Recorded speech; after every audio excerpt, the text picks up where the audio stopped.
Hi everyone, this is Josh Go from National Taiwan University.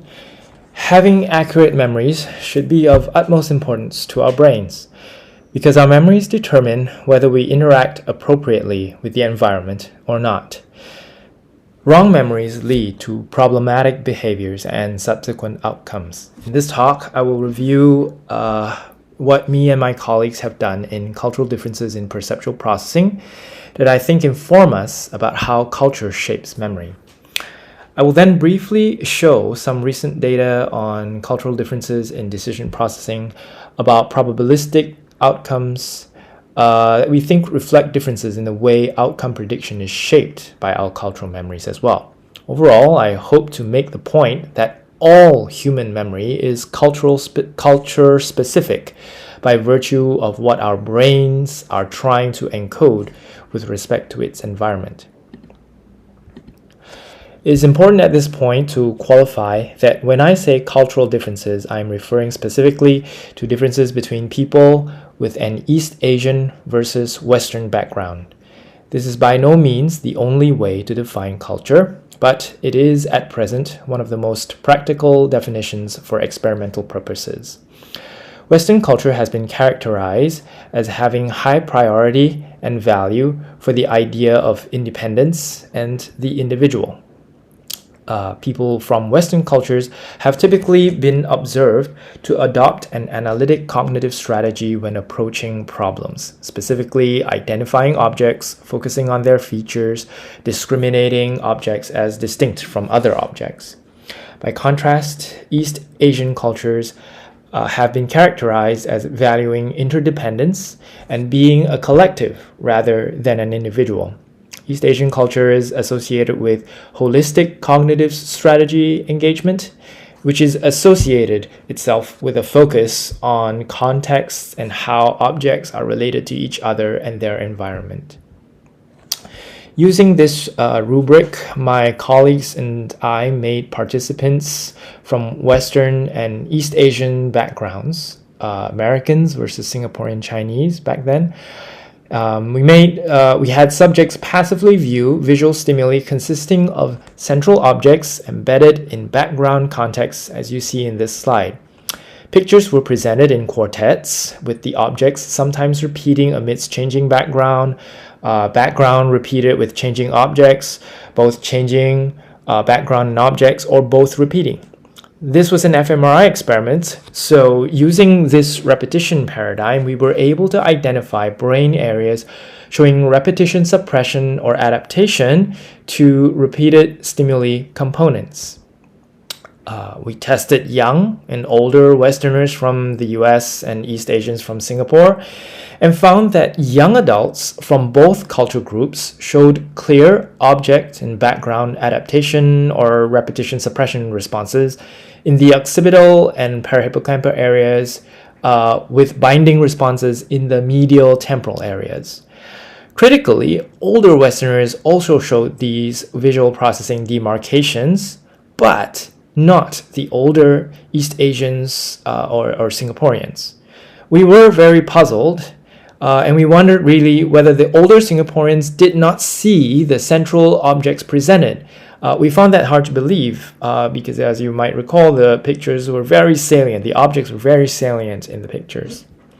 So we recalled the older Singaporeans back for more testing. First, on the top left row of brain slices that you see is the original 20 older adult data for the passive viewing case that I now show again. Below that are the responses of the 10 older adults we managed to recall for this second experiment. The effects are smaller because of the smaller sample size, but as you can see, they show background responsive regions without object regions. Critically, we asked these 10 older subjects to now view the same visual stimuli with the repeating objects or backgrounds, but this time focus on the central objects and ignore the backgrounds. In this case, object processing in the occipital regions was rescued, as you see in the right slices, suggesting these Singaporean older adults could engage a similar object-focusing visual attention strategy. They just did not do that by default. It's just not something they do automatically. So to further tie down these cultural neural differences to visual attention strategy differences, we applied the same paradigm this time using eye tracking. As can be seen, East Asians in red tend to have several fixations with saccades between backgrounds and central objects, and each fixation lasting for a short duration, smaller circles. Westerners have fewer fixations, more on the focal object, less in the background, and each fixation lasts a little longer. Note that this viewing pattern is seen or has been seen in several other studies and is quite a robust finding. What does this mean in terms of these cultural differences? Why do East Asians and Westerners engage different visual attention strategies to the same stimuli? Consider that visual eye movements are predictive in nature, right? So the eyes move to where the brain thinks more relevant or important information might be found next in order for it to achieve its processing goals, given the current information state.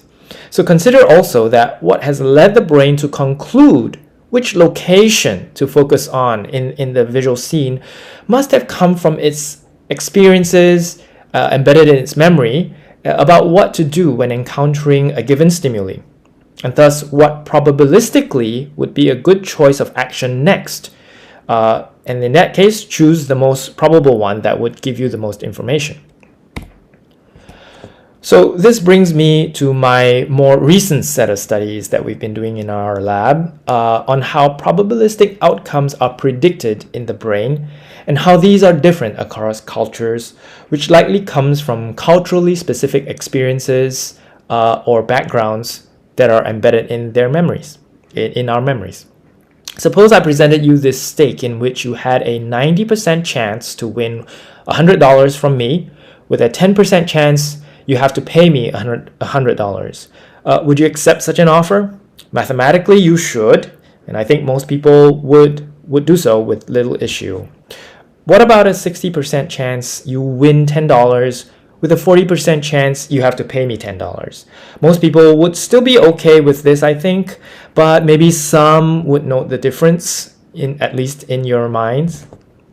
Suppose now you only had a 20% chance to win $10 and an 80% chance you have to pay me $10. You probably should reject this offer. Now, let's up the stakes. You have now a 22% chance of winning $1,000 with 78% chance you have to pay me that amount. I think most people should say or would say this is a losing gamble, and they would reject this outright.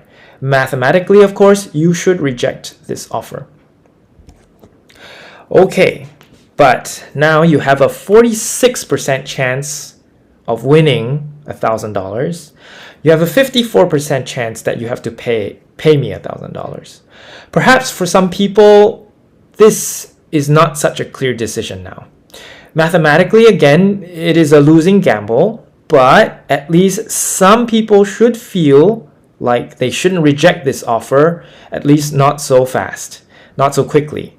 Humans don't really follow math in our decisions, as we know, and demonstrated by Kahneman and Tversky in their Nobel Prize work. This is well established. We have biases. This begs the question, where do these biases come from? How do they operate, given how unmathematical or how so-called irrational they are? We thought that perhaps one possibility is the culturally different approach to probability when you use analytic versus holistic cognitive strategies that I just reviewed. So to investigate this, in collaboration with Angela Gutches from Brandeis University, we collected cross-cultural samples undergoing the lottery choice task fMRI experiment in which there is variable probabilities of winning various stakes. In the LCT, or lottery choice task, subjects are presented with the magnitudes of points at stake and the probability of winning, shown here with my cursor, during the choice phase, which is simultaneously, the probability of winning is simultaneously the probability of losing those magnitudes of points. Subjects then choose to accept or reject the stakes, after which feedback is presented. The feedback is not a focus in this study. We're focusing on the trials, on the choice here with respect to the anticipation as a function of the probability, the expected or predicted probability of the outcome. Trial stakes and outcomes are effectively independent from each other. That's the important bit, so that there is minimal need to learn. All the subject has to do is to decide on the immediately presented terms. The ranges of probabilities and points magnitudes are shown below in the table. In this talk, the effect of magnitude is collapsed so that we focus on probability because subsequently in our study we found that magnitude did not really differ so much across cultures. To date, we have data on 51 young Taiwanese East Asians and 27 young Americans from the Brandeis community area.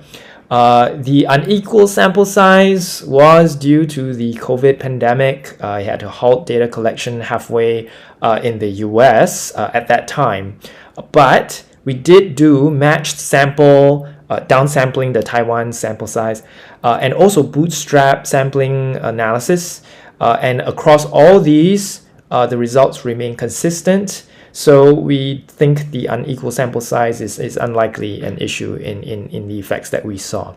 Experimental and MRI protocols at Taiwan and Boston sites, at Brandeis, Harvard sites, have been specifically matched and as closely as possible. And site differences, if any, we know are due more to the low-level visual intensity differences across the MRI sites because the projector intensities are different. So a word about our hypothesis and expectation of how analytic versus holistic strategies might affect probabilistic outcome predictions or anticipation. We considered that an analytic strategy is one that discriminates between different probabilities of state outcomes. So a 75% chance of winning is different from an 80% chance of winning, which is different from a 90% chance of winning, etc. In this case, in such cases, then, if you have this analytic strategy, then stake acceptance rates should differ for each probability level, ideally in a linear way, like shown in the blue line. Albeit we know that humans don't behave so linearly, right? But critically, by comparison, we hypothesize that a holistic strategy is one that would not or should not discriminate between outcome probabilities, but more between the general win versus lose context. In this case, then, stake acceptance rates should differ less between probability levels and mostly between win and lose contexts or frames. Here are the behavioral results for our Taiwanese and US samples. First, on the left are shown the original 5 levels of probability: low, low, middle, low, low, low for LL, middle, low, ML, middle, middle, middle, high, and high, high probabilities. The original 5 levels or ranges of probabilities that we use.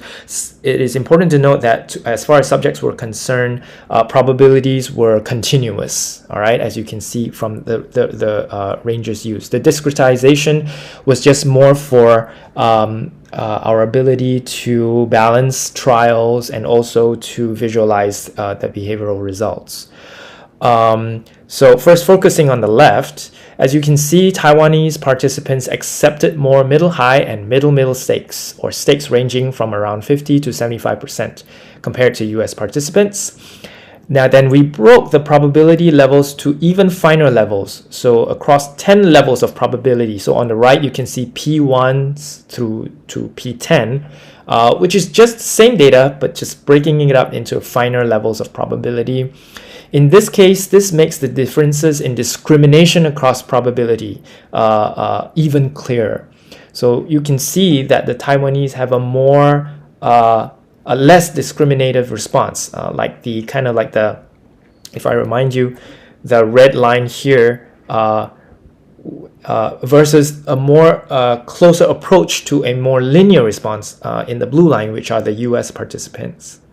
So by contrast, US acceptances of winning stakes show more discrimination across different probability levels, whereas Taiwanese show a general maintenance of acceptance for stakes with greater than 50% chance of winning.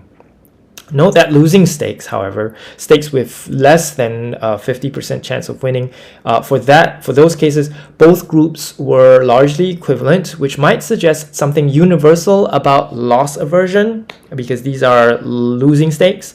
But this is a topic I won't cover right now. It's not really so important for the case that I'm going to make.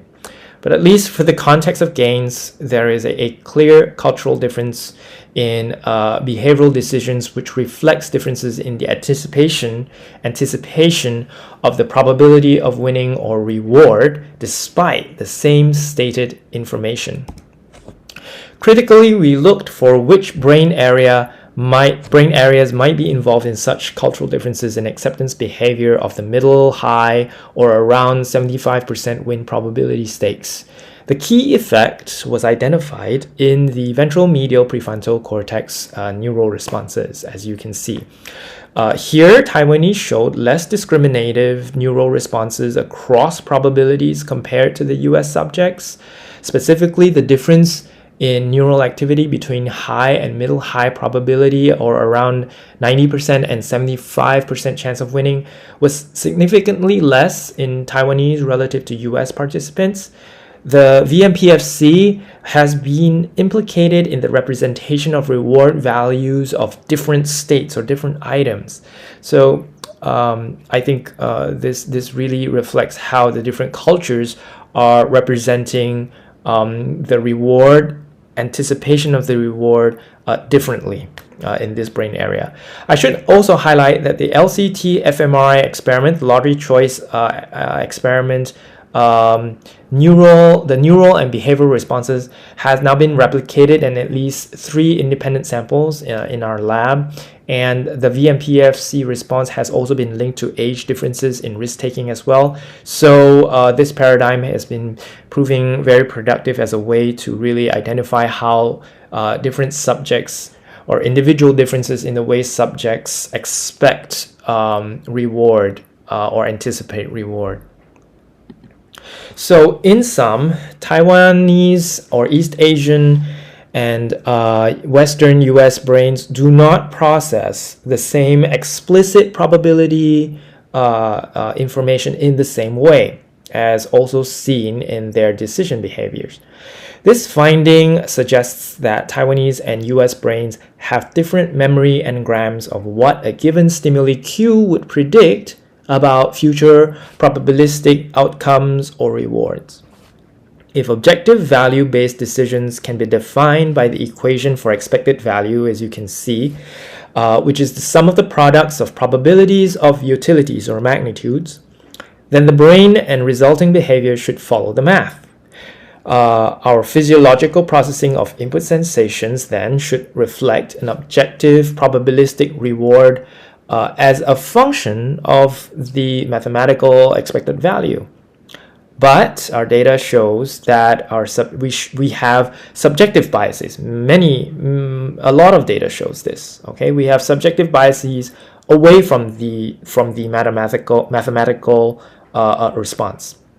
This in itself is understandable given our genetic or biological differences to begin with. Our biology might have limits to how objectively or how specifically we can process every specific information that we encounter in the environment with respect to different types of values or different types of reward. Different levels of reward, different levels of value.